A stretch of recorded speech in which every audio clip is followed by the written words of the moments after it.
Just a quick review here today on the Spyderco Salt Series Native. You could classify this in the lightweight section of their catalog as well. It weighs absolutely nothing. It's only 2.4 ounces. So you can put this in your pocket, put this on your aquatic vest, your safety jacket, on your bag, and it's not going to go anywhere.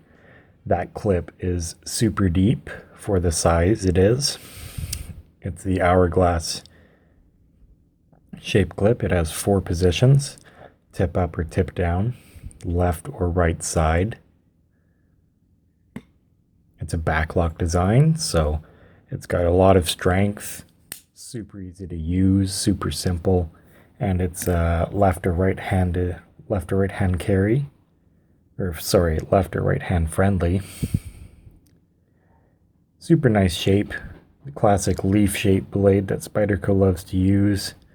Ultra sharp. Let's check out that, let's focus here and see if we can check out that choil. Pretty okay job on the sharpening choil there. I mean, with the plunge grind here, it's got more than 99% of the actual cutting edge uninterrupted by the ricasso. I like the Native because it's so easy to just choke up and get a fine control on it. The blade itself got a pretty thin tip. It's pretty stout, but it's also pretty strong. You've got a little bit of a swedge here. You've actually got some nice deep jimping on the forward choil and on the back spine of the blades. You can really get in there. I love that bright yellow colored handle. There's no way you're going to lose this thing. Spyderco, I love the lanyard holes that they throw in. Lanyard holes really give you that final kind of personalization of your knife. You know, this could be in everyone's pocket, but you know it's yours when you put on the special lanyard that you make. Centering is perfect. On the back spacer you got some jimping, and to my surprise, I didn't know this, but yeah, just like the Mannix lightweight or the other lightweight knives, no liners, no steel liners in there. So I'm squishing this as hard as I can. Only a tiny bit of flex, so definitely a super strong blade. You can see that on the inside there's some of the heavy grease.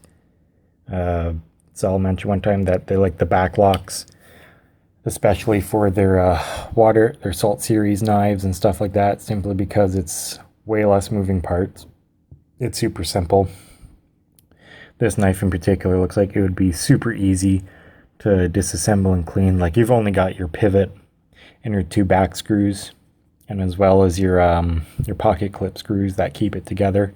The only thing is disassembling this would be a little tricky to get the perfect amount of tightness on the left and right side, as instead of having one flat side, that's the housing for the pivot screw, it's you got 2 little pivot screws in there. So you have one side that's adjustable here and the other side that's adjustable there. So it's way more accurate and in-depth in that perspective, but it'd be a lot more of a pain to take it out. In the literature here, it tells you about the different natives in the series. I've had a few of those before, like I've had the the black one here with the half serrations. That one I really like, but I'm falling in love with this LC200N nitrogen-based steel. It's pretty easy to resharpen. It's right up there with LMAX and XHP with their wear resistance and their high edge retention ability.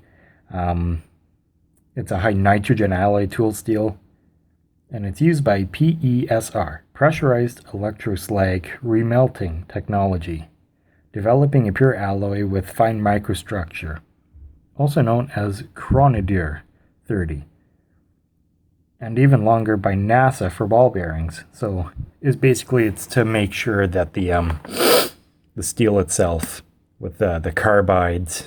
Maybe not carbides in this situation, being nitrogen, I'm not sure. But all the elements are basically, they're perfectly in line and mixed with each other. So you're getting a very homogeneous, nice mix of steel. So it's 6.9 inches overall. You got a 2.9 inch blade, so a little on the smaller side for me, but for most guys that like a smaller, lightweight EDC knife, this is pretty much perfect.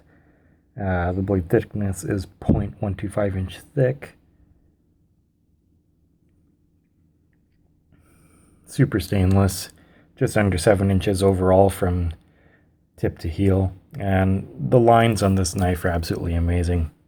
The ergonomics are great. Choking back is fine.